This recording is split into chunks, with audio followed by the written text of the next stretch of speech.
Saludos aquí como todos los santos días del mundo con Juan Carlos del Pino, que era mi invitado en el segundo programa que hicimos después de Vladimir, cuando ya tenemos un año, imagínense, hace un año. Y ahora que viene, un año después, no te da pena, chico.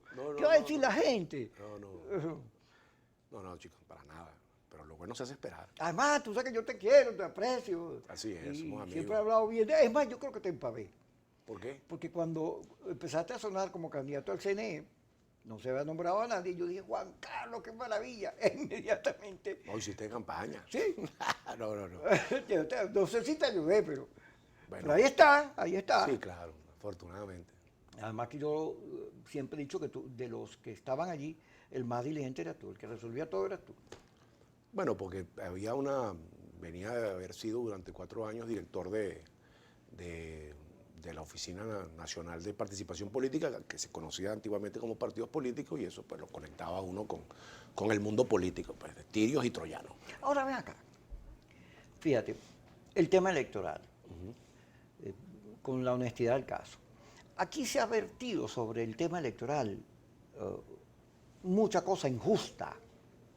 Se ha convertido el CNE en una cosa que no es. Si bien es cierto, el CNE, como no, tiene una mayoría del gobierno y en algunos casos no han ocultado su corazoncito rojito, pero el CNE tiene una estructura tecnológica que defiende al elector.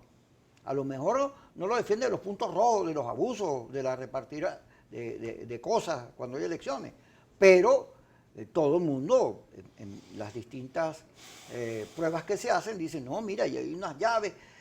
Aquí hablando, vamos a comenzar por ahí. ¿Es el CNE, desde el punto de vista tecnológico, el voto seguro o no es seguro? No, absolutamente. Porque todo el mundo, yo he visto que nunca... Todo el proceso electoral automatizado del CNE es una cadena de verificación.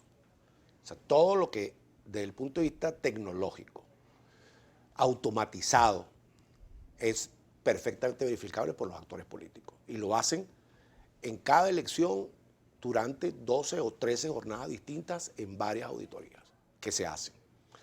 En este caso, las auditorías, nosotros estamos planteando que se hagan invitaciones. Yo estoy planteándole aguas abajo o hacia el interior, que se inviten técnicos externos que pudieran estar vinculados a las universidades, a una escuela de auditorías nueva que está surgiendo por allí, también del punto de vista tecnológico, para que nos colaboren con el proceso, ¿no? No se trata de poner, cargas explosivas, no se trata de eso, sino para que nos ayuden y sobre todo a confirmarle al país, al ciudadano, que el proceso es absolutamente verificable. Y tenemos eso como, digamos, como el adorno, como el colofón del proceso. Es que todos los sistemas automatizados es auditable y se verifica en las condiciones en que se está dando. Por ejemplo, desde el inicio, con la primera auditoría, que es la del REP, y después la conformación del registro electoral permanente, bueno, se vienen realizando otras, y que incluso ya arrancó el 26, una que tiene que ver con la auditoría de los datos de los electores, por ejemplo. Y eso está corriendo, digamos, sin estar a la vista del público en general, pero sí bajo la vigilancia de los actores políticos. Ahora, fíjate, durante el proceso constituyente se vieron 8,5 millones de votos que ni siquiera Chávez en su mejor momento sacó. Y además, Esmarmati se fue corriendo y dijo, no, ay, se burlaron todos los procesos.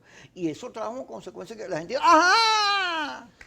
Bueno, ha habido el caso de la constituyente y la característica de esa elección y la forma de la convocatoria distorsionó el criterio que se tiene del desarrollo, digamos, electoral, no político, sino tecnológico y automatizado del proceso electoral.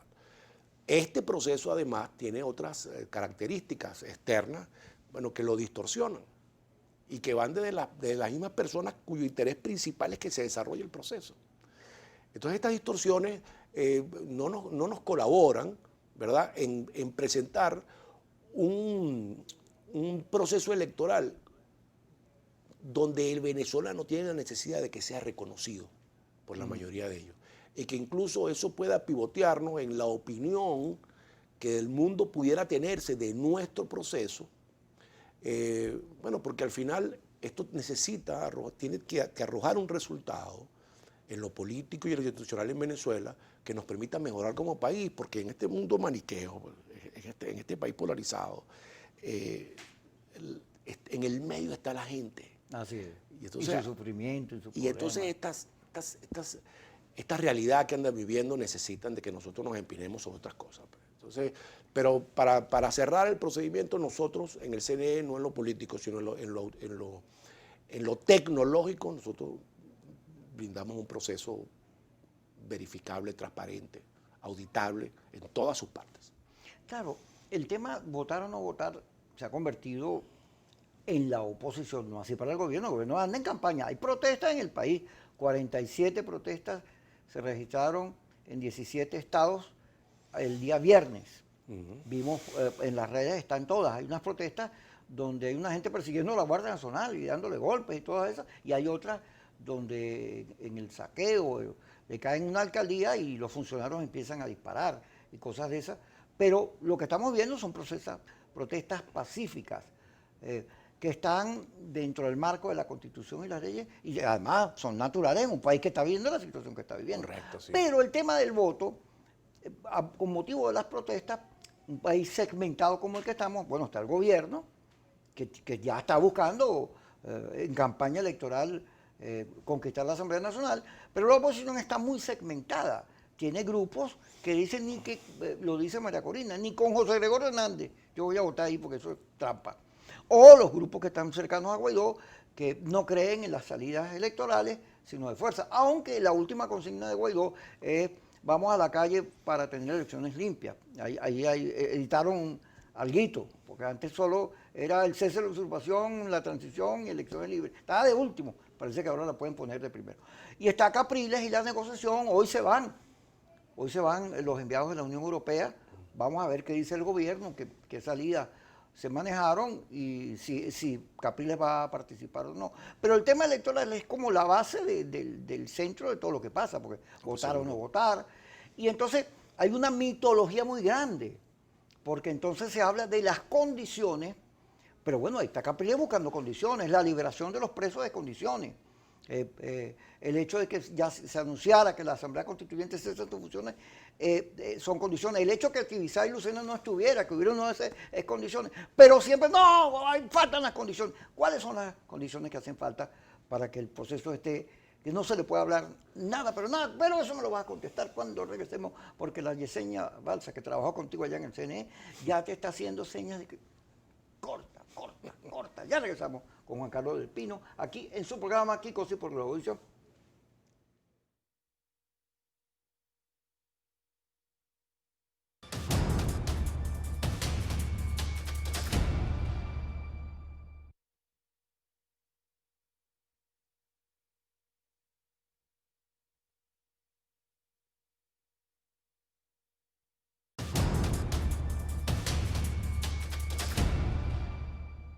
Juan Carlos del Pino, miembro del Consejo Nacional Electoral, que tiene como 100 años trabajando ahí, se lo conoce de arriba abajo.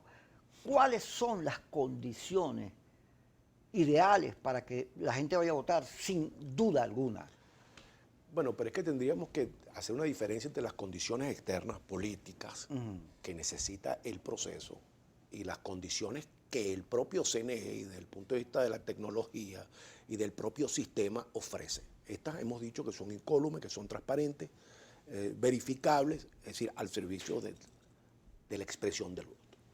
Y otras políticas, obviamente, que lo rodean y que en muchos casos pues lo distorsionan. Condiciones que pudieran estar cumpliéndose fueron, hay varias. Yo he pedido, por ejemplo, puertas adentro, la presencia de la tinta indeleble. Que ayuda bastante. No solo por la tradición, sino porque, votó. Bueno, afortunadamente la presidenta en la declaración que hizo con Ernesto Villegas, ella usó la palabra, se trata de un término cultural. Yo soy quien ha establecido que en la psique del elector culturalmente, la presencia de la tinta arroja una garantía. Así es. Y ella aclara una cosa que es absolutamente cierto, que es que el SAIS, el sistema de identificación del elector que abre, que abre la máquina para votar, bueno, eso impide que otra huella abra otra máquina para votar con tu huella, con tu nombre. Es decir, lo que se verifica es que un elector, un voto que aparece registrado en el sistema automatizado. Sin embargo, hoy yo digo que más que psiquis electoral, o sea, dentro de la psiquis electoral, y más que sea un hecho cultural la presencia de la tinta, es un elemento convocante. Porque la preocupación que a mí me invade, o la primera que expreso, es que esto tiene que ser un proceso reconocido por más de la mitad de los venezolanos. Ese valor es lo que nos va a permitir saltar cuánticamente a la reinstitucionalización del país. Y que incluso TCJ o el propio CNE, que quede entonces electo o designado bajo los estrictos procedimientos y en apego al procedimiento constitucional. La tinta ayuda a convocar. La presencia de la tinta ayuda como un elemento, te repito, convocante a que más gente asista a votar. Algo que estamos cansados de decirlo, el uso de los medios de comunicación del Estado por parte del oficialismo, tratando temas de carácter electoral a lo interno de ellos, no conviene, distorsiona, le crea mucho ruido. En las cadenas hacer campaña. O sea, no es posible. E incluso yo creo que hay que buscar un mecanismo, hay que buscar un mecanismo en donde la proporción no solamente sea la lista del voto, sino la proporción del propio proceso, en donde la presencia de la oposición, por poner las cosas en dos colores, es decir, donde todos los actores políticos tengan acceso a esos medios en la misma cantidad de tiempo. Y obviamente usar los medios cuando hay que darle una información al país, por ejemplo, la cantidad de personas que frente a este drama pandémico que vivimos en el mundo, pero que acá, por supuesto, estamos afectados, bueno, y entonces nos digan a los venezolanos cómo va marchando, cuántos contagios se vienen produciendo, en dónde se vienen produciendo, qué medidas se están tomando desde el punto de vista biosanitario. Bueno, para eso es que es un canal del Estado y para eso es que debe usarse para informar a los venezolanos, pero para hacernos ver cómo se viene organizando parte de los actores políticos en Venezuela, sencillamente es un exceso. Es un exceso. Y hay que señalarlo y hay que tratar de corregirlo, porque eso distorsiona el proceso y le da la sensación al ciudadano. Y abuso. No, es un abuso, pero le da la sensación de que no tiene defensas y que entonces el proceso no cubre las condiciones que necesitan para acudir a votar, bueno, con la libertad y con la conciencia, con el conocimiento, con la certidumbre, con la convicción de que va a votar y ese voto se va a verificar y va a ser respetado. Eso es el resultado. Porque al final esto, Kiko, este drama venezolano depende de la opinión, del peso de la opinión de los venezolanos y las venezolanas. Esa es la verdad. Y eso es lo que uno está buscando. Y entonces, cuando uno se muestra difícil, y entonces uno tiene que aclarar que uno no es un traje preta-porter al servicio de nada, ni a la conveniencia de nadie, sino la conciencia y repito, la convicción de sentir que estoy sirviéndole, ¿verdad? Y representando en buena medida a buena parte de esos ciudadanos que creen que la vía es electoral, que creen que hay que participar, que se quieren contar, que no se puede ni siquiera arrojar sobre ellos sospechas de colaboracionistas. La gente común y corriente.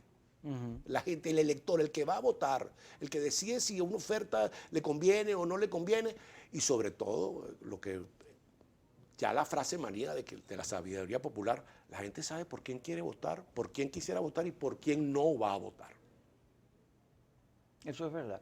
Fíjate una cosa, el tema de la pandemia, votar en pandemia. En Polonia duraron una semana votando. aquí la presidenta del CNE dijo, bueno, estamos viendo varios días, y he leído cantidad de gente y dice, yo no voy a votar, es un abuso, ¿por qué? Digo, pero en Polonia votaron, y perdió el gobierno, por cierto, perdió el gobierno. Digo, bueno, pero es que si la pandemia asusta y es real en los niveles en que está, Claro, y tú mismo, pues bueno, a ti te dio coronavirus también. Entonces, ¿cómo es que no vamos a tomar? ¿Por qué esas medidas no se pueden tomar? O sea, ¿qué diferencia hay entre votar en un día y votar en varios? Cuando, fíjate tú sales en los días de cuarentena libre, te vas para Lollada o para Cate o para cualquier de estos sitios donde hay mercado, y aquí hay un gentío más de lo que puede haber en cualquier día de elecciones. De manera que si hay las medidas debidas, y sobre todo eso, si tú evitas que mucha gente se aglomere, pues tú puedes defender a la gente del coronavirus. Pero sin embargo, ¡no! ¡Ah, traición, vendido!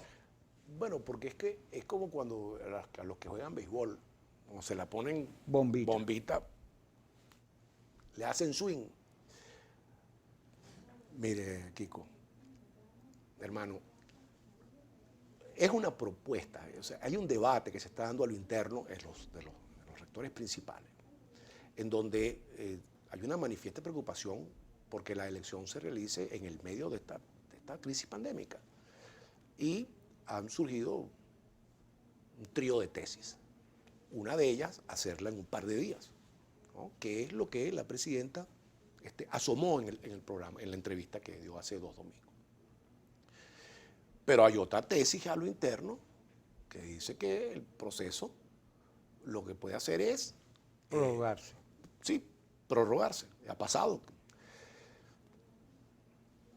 Como la regla del juego establece que el día que se tome una decisión vamos a empujar esto, porque en la coincidencia que tenemos los rectores principales y los incorporados es llevar esto a feliz término, en el mejor de los términos y de la mejor manera, comprometidos con un proceso que sabemos necesita el país, que se verifique, que se realice, para cumplir con la ley, entre otras cosas. Ya hablamos de las otras circunstancias que se definirían pues, con la realización del proceso. Viejo, yo no estoy de acuerdo que el proceso se desarrolle en más de las horas que tiene prevista. E incluso no me agradaría tener que echar hacia adelante con la posibilidad de que el proceso se haga en horas que no sean diurnas. Quédate ahí. Vamos a ir al corte y regresamos con esta parte, con esta discusión sobre 1 o más días, porque la gente está pendiente de eso. Claro. Ya regresamos.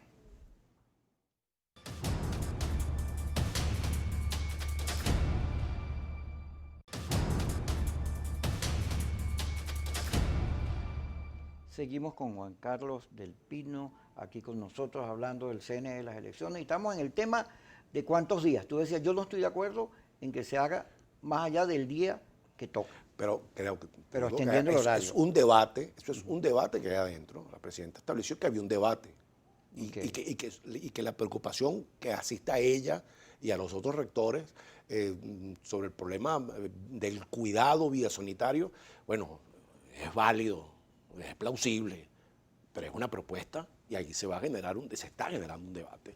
Hay otra propuesta, como te dije, que es extender en las horas. Yo no estoy, digamos, inclinado a que se produzca en más de un día, porque es que esos factores externos han creado demasiadas reservas y entonces eso colabora hasta el cansancio y hasta el hastío. Kiko, para mí lo importante es la suficiente convocatoria de más de la mitad de los venezolanos, de mucho más de la mitad de los venezolanos, que consoliden el proceso, que reconozcan el proceso y de allí el despegue, a mi juicio.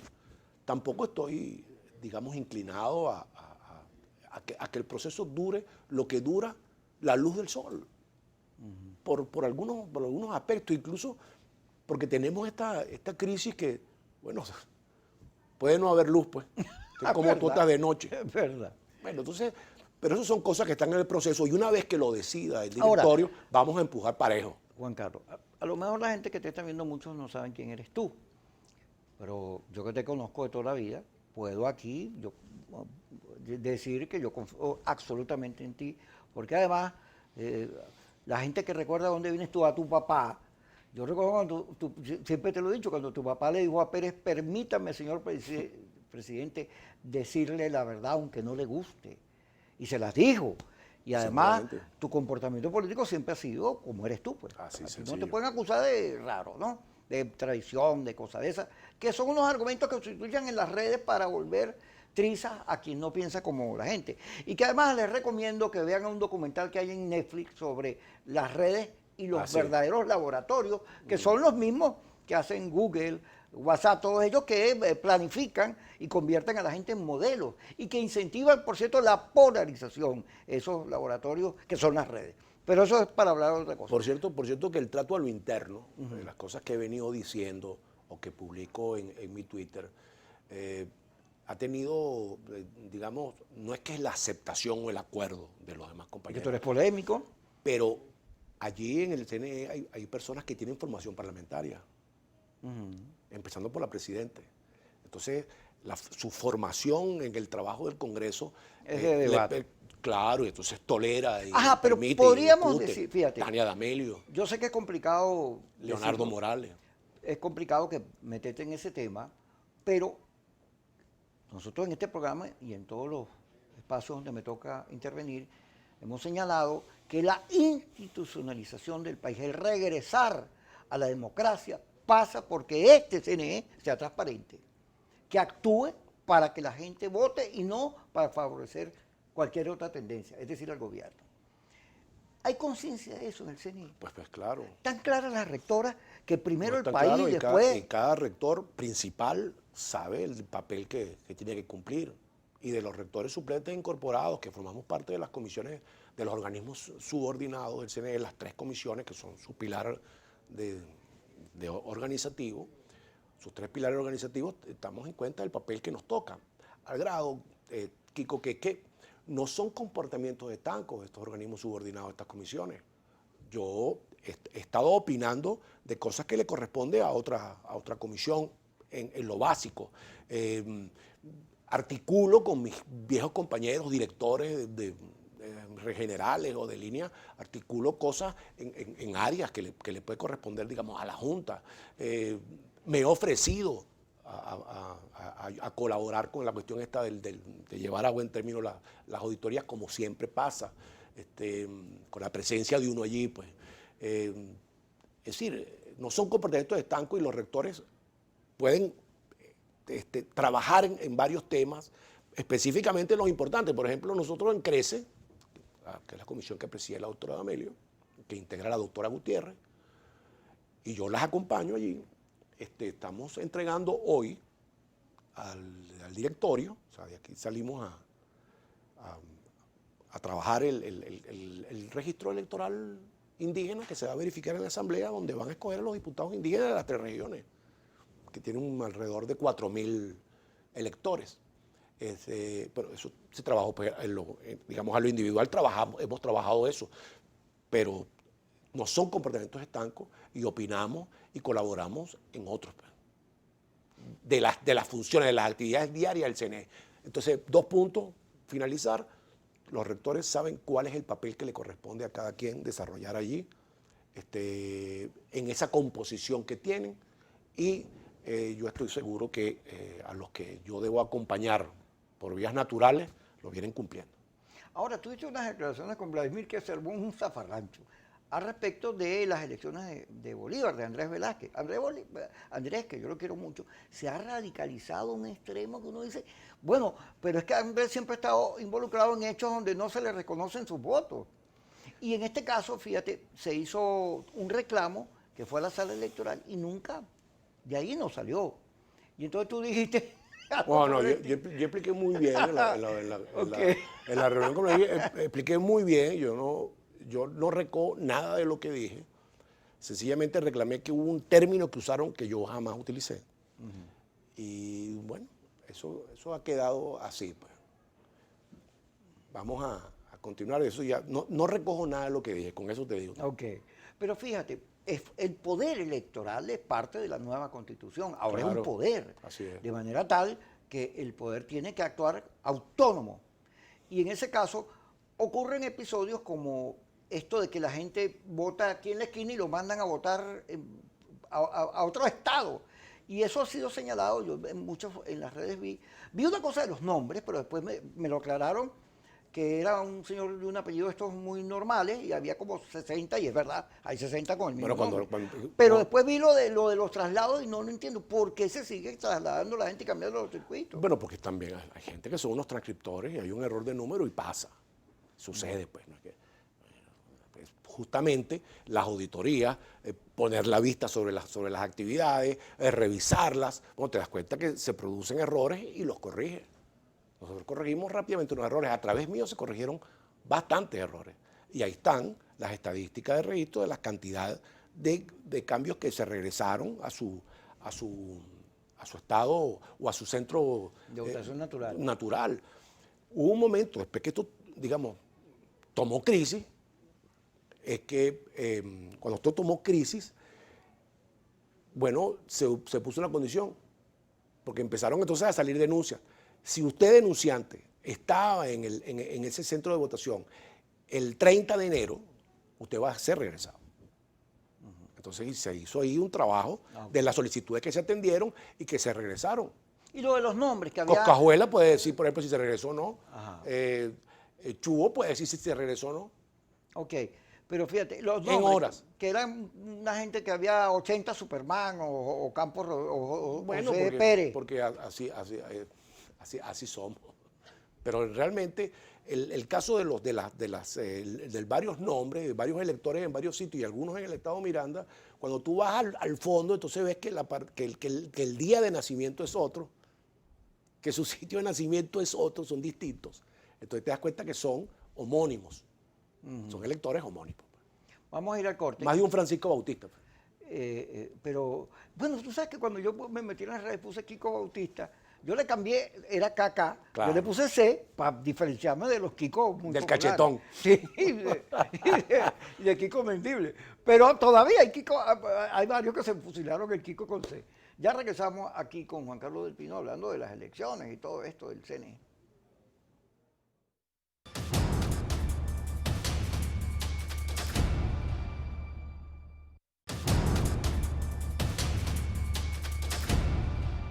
Juan Carlos del Pino con nosotros. La rectora Indira Alfonso señaló que había problemas con las máquinas, que no iban a estar a tiempo. Entonces, Ella no dijo eso. no fue lo que dijo, eso fue lo que yo leí. No. ¿Qué fue lo que dijo? A ver. Ella afirmó que ya hay máquinas. Pero que faltaban. En el país y bueno, y que están trayéndolas. Pues, Pero van a estar a tiempo. En las cantidades que se necesita.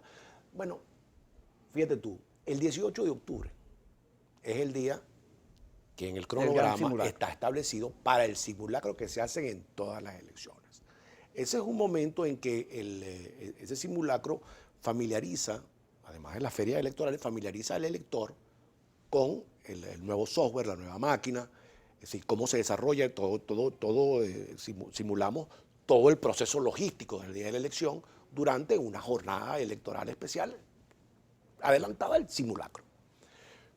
Y entonces, ese simulacro tú no lo puedes hacer con máquinas de cartón, ni con pantalla. No. Tienes que hacerla con la máquina. ¿Van a estar para ese día? El simulacro se va a hacer con las máquinas. Ajá. Y luego, estas máquinas... Digamos, ese es el día, pues, como para que sepa. La verdad o la mentira, ok. No, es que la presidenta dijo que había un grupo de máquinas que estaban varias miles y que están esperando la entrada de otros. Bueno, tú eres el rector, yo te creo. Yo leí otra cosa. No, yo le creo a ella. Ok, está bien. Pero fíjate, el tema de la suspensión de elecciones, cambiarlas por otra fecha, ya sea por pandemia, por tema de gasolina o por la conveniencia de que ocurra la observación internacional de la Unión Europea. ¿Cómo ves tú eso? Porque el presidente ha dicho, no, jamás vamos a mover esa fecha porque esa es la fecha que está establecida, los tiempos de la Constitución. Bueno, yo lo que he seguido es que existe una delegación que se va hoy. De gente de la Unión Europea y que tuvo entrevistas con los factores que tienen que ver con este proceso. No sé hasta dónde llegan. El criterio pandémico es una cosa, el criterio, digamos, político para que ellas se suspendan son otras cosas. Voy a decir dos cosas. La primera, el cronograma se viene verificando. De las 84 actividades que están previstas, ya van 44 y se están desarrollando en este momento. El cotillón, es decir, el empaquetamiento de codificados y no codificados, es decir, las actas, ¿no? Se está desarrollando todo el proceso de formación en las máquinas de la cuestión de los electores. Ya están desde el 26 desarrollándose, te digo, verificándose la auditoría en la fase de los datos de los electores, y está por empezar la del software de las máquinas, y que va a estar hasta... Es decir, seguimos cumpliendo con un procedimiento electoral para que se dé en la fecha que se aprobó desde el CNE.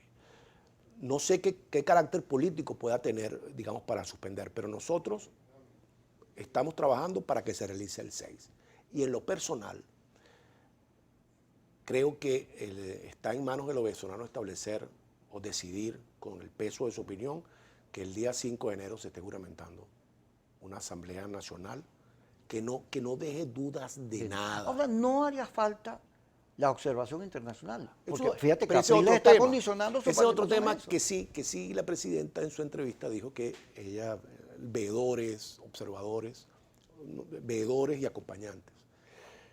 La comunicación que Arriaza, el doctor Arriaza, envió a la ONU y envió a la Unión Europea, entre las cosas, además de hablar de la tinta, por cierto, y de las garantías que se verificaban desde el CNE con los actores políticos, habló de observadores y los invitó a la ONU y a la Unión Europea a ser observadores.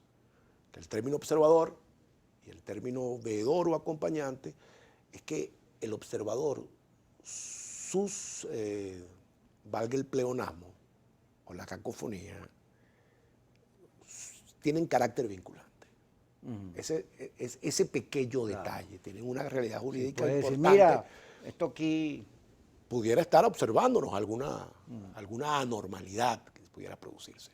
Bueno, esa es esa pequeña diferencia. Entonces, nosotros queremos que haya observadores, no veedores. Okay. O por lo menos Juan Carlos, en su condición de rector suplente incorporado, quiere que se verifiquen la observación internacional. Y que ya el doctor Arriaza, en nombre de lo que representa, solicitó a la ONU, en la persona de su secretario general, el doctor Guterres, y en la persona de Borrell, en el caso de la Unión Europea, la invitación a ser observadores a este proceso. Claro, pero fíjate que la geopolítica, yo me entero que viene la comisión porque Ledesma lo saca, diciendo que esto, y echando dedo además, pero además después comenzó una campaña de que hacen aquí, que se habían burlado del organismo, que lo estaban haciendo de manera inconsulta, cuando después Borrell dijo, no, eso se lo han notificado a todo el mundo. Y luego, es positivo que la Unión Europea esté aquí, que haya venido, por supuesto, eso es la búsqueda de mejores condiciones. Claro, Sin embargo, bueno, por la cosa política, por la pelea por el liderazgo, entonces no hay nada bueno en este mundo. Aquí todo el mundo es malo, todo el mundo es perverso, yo lo vengo diciendo aquí a cada rato. Pero la observación es fundamental. ¿Quiénes Básico. vienen? ¿Quiénes, hasta ahora, a quiénes se les ha enviado invitación que conozcas tú? No lo sé. La presidenta hizo referencia a algunas organizaciones o fundaciones y a individualidades técnicas que sé que los ha llamado, los ha conversado con ellos. No sé si ha formalizado las invitaciones. Pero fíjate, yo aprovecho, hay la COPAL, que es un organismo hemisférico, que tiene sede en México y que tiene incluso venezolanos que no están vinculados, sino que están vinculados a la oposición. El doctor Mirabal, el doctor Michelena, que han sido observadores en otros procesos electorales americanos, o sea, en lo que va de año, en el caso dominicano, por ejemplo. E incluso tocaron un tema bien importante en cómo se comporta la pandemia en momento electoral, ¿no? Y ahí lo tienen, yo te lo voy a hacer llegar. Bueno, ellos están dispuestos a venir. ¿Por qué no los invitan? propongo que inviten a la COPAL, que tiene sede en México, para que sean observadores internacionales en este proceso electoral que debe llevarse a cabo el 6 de diciembre. Vamos a ir al corte, Juan Carlos, ya regresamos para seguir discutiendo estos detalles que además te agradezco nos los aclares a los venezolanos porque forman parte de este debate político que tenemos en la actualidad. Ya estamos con ustedes aquí en Kikosi por Globovisión.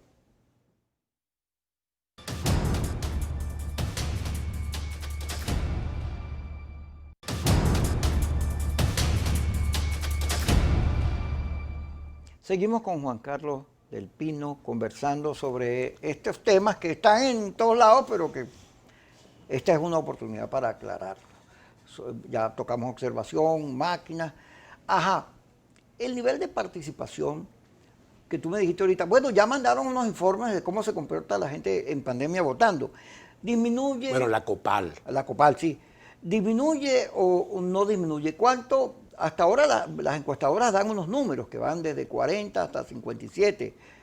Bueno, pusieron a todas y pusieron después el promedio a 47 y algo, ¿no? Dice John Magdaleno que no se pueden sacar ese tipo de promedio porque... Ese sabe. Sí, ese sabe de eso. Pero lo cierto es que está más bajo de los niveles tradicionales. ¿Creen que se pueda dar que se pueda verificar una asistencia, los encuestadores, una asistencia parecida a la de las elecciones del 2018? Yo insisto, por eso yo insisto en que el organismo y que tiene que tener colaboración de los actores, de los polos, de los actores en general, para consolidar los elementos de convocatoria. Necesitamos números superiores a esos que por lo pronto pero no hay se campañas del establecen. CNE, que esas que siempre se hacen. La habrá. La habrá. Algún día. No, forma parte, no, eso se está organizando. Okay. Hay un momento en que el CNE invitará. ¿Tú te acuerdas que el Consejo Supremo Electoral tenía aquella cuña diciendo tu voto es tu opinión? Y es verdad, tu voto es tu opinión. Absolutamente. Y absolutamente. Porque fíjate, hay protestas. ¿Se acuerda que el icono era el dedito? Ahora es la huella. Sí, pero fíjate, hay protestas en todo el país. A mi juicio, pacíficas, democráticas, justas, porque la situación amerita que el gobierno responda. Innecesaria, porque habrá nosotros. Claro, tiene que haber debate sobre cómo vamos a hacer con el país. Pero hay sobre la mesa discursos distintos sobre el qué hacer. Hay unos que creen que la salida es electoral, hay unos que creen que no es así, hay unos que creen en la intervención. Está la cosa de la propuesta del PR2, algo así, en la ONU, que por cierto tiene que pasar por el Consejo de Seguridad, no es que vengan y ya vinieron, sino que eso tiene un procesamiento que le hace, por cierto, muy poco posible, porque en el Consejo de Seguridad están chinos, rusos, que son aliados del gobierno. Dudo que eso pase por allí, porque tienen derecho a veto. Pero en todo caso hay varias opciones, por lo cual el tema electoral es básico, fundamental para la gente, su pulcritud, los puntos rojos, va a haber puntos rojos. ¿Por qué no se logra que el gobierno deje de utilizar los medios de comunicación del Estado para hacer campaña o todo esto que se está denunciando? La primera cosa para la que, en donde el oficialismo, yo no sé si es un término, digamos, político que lo llame así, pero es que también colabora con el proceso y que uno insista en que deben cubrirse las formas, en que debe respetarse las formas en el proceso de la campaña y la pre-campaña, porque hay una pre-campaña, hay una actividad de pre-campaña que se viene haciendo y es la que uno viene, el término no es denuncia, que viene observando, que viene señalándole, que viene haciéndole crítica al uso, por ejemplo, que ya hablamos de la cuestión esta de los medios del Estado. Pero tienen que colaborar, los factores tienen que colaborar a que el término pulcritud se presente sin ningún tipo de duda. Esta actividad que desarrollamos nosotros, por lo menos en el cumplimiento de lo que yo creo que es mi papel, búsqueda, sino que el venezolano, en la credibilidad sobre el proceso, en la seguridad que tiene que su voto va a ser leído por la máquina, va a ser respetado, va a ser contado y contabilizado y que eso forma parte del peso de su opinión, repito. Estamos pasando por una encrucijada en donde es al venezolano a quien le corresponde la mayor de las cargas y las responsabilidades de decidir qué es lo que nos va a pasar a partir de enero del año que viene al resto de los venezolanos, a la totalidad de los venezolanos. Queremos que la gente que de afuera nos mira con reserva entienda que se trata de un sistema electoral automatizado, verificable, auditable en todas sus extensiones y que va a arrojar un resultado absolutamente confiable. Mira, estas máquinas que vienen son compatibles con las que ya estaban y con los software.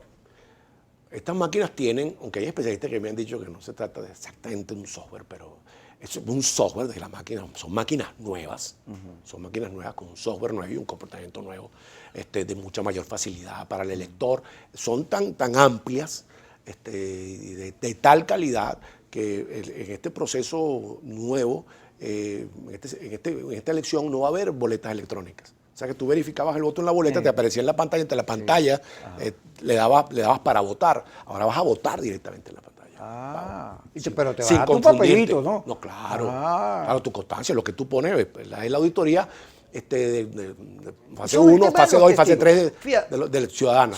He oído mucha gente que dice que el tema no está, el fraude, la trampa, no sé qué cosa, en el día de la elección, en los abusos, en eso, sino en la falta de testigos, porque generalmente la oposición tiene más dificultades. ¿Cuán determinante es un testigo? Porque es que a la hora de votar? Es muy determinante, pero es que fíjate, en el caso, en las elecciones anteriores, sobre todo en las municipales, porque es que es difícil, por eso de los 2 días también tiene unos elementos económicos para los partidos, unos elementos económicos incluso para el propio CNE, o sea, que eso cuesta un dineral, toda la cuestión logística, ¿no? Los testigos, incluso en la ocasión anterior, y se va a repetir con toda seguridad, es que si no había posibilidad de tener 10 testigos en 10 mesas distintas, 2 o 3 sirvieran para recoger las actas de todas las que arrojaran los resultados de las máquinas, que es importante porque ¿qué es lo que la garantía del testigo? Que tiene las actas en la mano. Esa es la garantía de que se están... La puede corroborar. Entonces, si tú tienes 1 testigo, 2 testigos, 5 testigos y no cumpliste la totalidad, bueno, entonces esas actas, y queda autorizado, te las entregan a esos testigos. Entonces siempre los actores van a tener las actas en las manos, que es la primera y la más valiosa de las garantías a la hora de la defensa del resultado electoral. Lo que es importante avanzar es en las coordinaciones de centro. Es importante que avancemos en equilibrar las circunstancias de las coordinaciones de centro. Ya me imagino que eso generará un debate y tendrá un resultado. Sí, Creemos que debemos ir hacia allá. Ok, los debates son bien buenos porque la gente tiene la posibilidad. Sobre todo en ese proceso de que si te lo pasas para la noche y cierras un centro. Bueno, lo que has expuesto aquí sobre la inconveniencia de los 2 días es discutible, ¿verdad? No, es que es un debate que hay allí y se va a tomar una decisión con toda seguridad. Se resuelve el problema y se genera. Lo que estoy diciendo es que digamos, ¿qué observo yo de la posibilidad que sean 2 días o que sea? Te agradezco la franqueza, Juan Carlos, por estar con nosotros el día lunes. Y te agradezco mucho a ti más bien. Esperemos que durante el proceso vengas y nos cuentes cómo van las cosas y aclares las dudas o generes unas nuevas. No, todo lo contrario. Creo que disipamos muchas. Bueno, tocamos mucho de lo que se dice en las redes y en las calles, ¿no? Sí. Gracias, Juan Carlos, por estar con nosotros. Y a ustedes, muchas gracias también. A las 5 y a las 10 por Globovisión Kikosis.